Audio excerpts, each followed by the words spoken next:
आज महाकुंभ को लेकर बड़ा खुलासा। महाकुंभ का पानी नहाने के लायक नहीं। सीपीसीबी ने एनजीटी को अपनी रिपोर्ट सौंपी। खुलासे से मचा हड़कंप, सरकार ने साधी चुप्पी।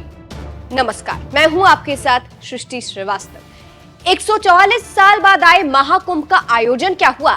मुसीबत ही आ गई और एक के बाद एक सरकार की पोल पट्टी खुल गई। लेकिन सरकार अपनी सारी गलतियों को छुपाने में लगी है। आपको पता होगा कि कुंभ को लेकर लोग इतने पागल हैं कि अपनी मौत को दांव पर लगाकर जा रहे हैं, जबकि सरकार भीड़ को नियंत्रित करने के लिए कुछ नहीं कर रही। आपको पता होगा कि कैसे मौनी अमावस्या को लेकर जो हुआ उस पर सरकार पर्दा डाल रही है। तो दिल्ली में कुंभ जाने के लिए इतनी भीड़ आ गई कि 18 लोग मर गए।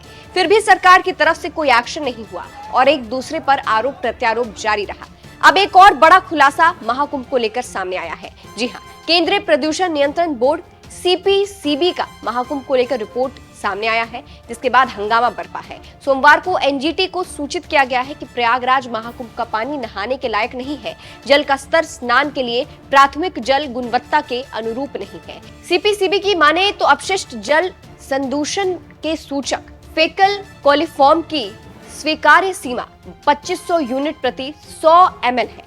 एनजीटी के अध्यक्ष न्यायमूर्ति प्रकाश श्रीवास्तव, न्यायिक सदस्य न्यायमूर्ति सुधीर अग्रवाल और विशेषज्ञ सदस्य ए सेंथिल वेल की पीठ प्रयागराज में गंगा और यमुना नदियों में अपशिष्ट जल के बहाव को रोकने के मुद्दे पर सुनवाई कर रही थी। इससे आप समझ सकते हैं कि महाकुंभ को लेकर कितना बड़ा खुलासा हुआ है और क्यों मोदी योगी सरकार परेशान है। जानकारी देते चले कि सीपीसीबी की रिपोर्ट में आगे कहा गया है कि नदी के पानी की गुणवत्ता काफी खराब है और सभी निगरानी स्थानों पर अपशिष्ट जल फेकल कोलिफॉर्म सबसे ज्यादा है, जो पानी को खराब करता है। इसके साथ ही साथ प्रयागराज में महाकुंभ के दौरान बड़ी संख्या में लोग नदी में स्नान कर रहे हैं, जिसमें अपशिष्ट जल की सांद्रता में भारी वृद्धि देखी गई है।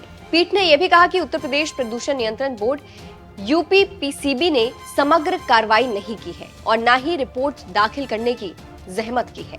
तो आप समझ सकते हैं कि कैसे एनजीटी में खुलासा हुआ और सरकार चुप है। सुनवाई के दौरान पीठ ने कहा कि यूपीपीसीबी की केंद्रीय प्रयोगशाला के प्रभारी द्वारा जो 28 जनवरी को चिट्ठी दस्तावेज के साथ मिली है, अगर उसकी समीक्षा की जाए तो पता चलता है कि अलग अलग जगहों पर अपशिष्ट जल का उच्च स्तर ज्यादा है।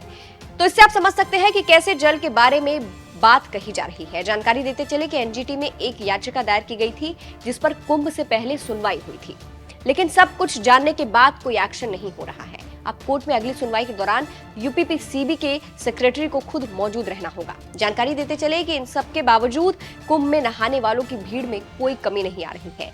सरकार का मानना है कि अभी तक कुंभ में 45 करोड़ लोग नहा चुके हैं और अभी भी महाकुंभ में 8 दिन बचे हैं। सरकार का अनुमान है कि 60 करोड़ लोग नहाने आने वाले हैं और प्रशासन अस्त व्यस्त है। देखना होगा कि आगे क्या होता है और ये कितना फर्क लाता है।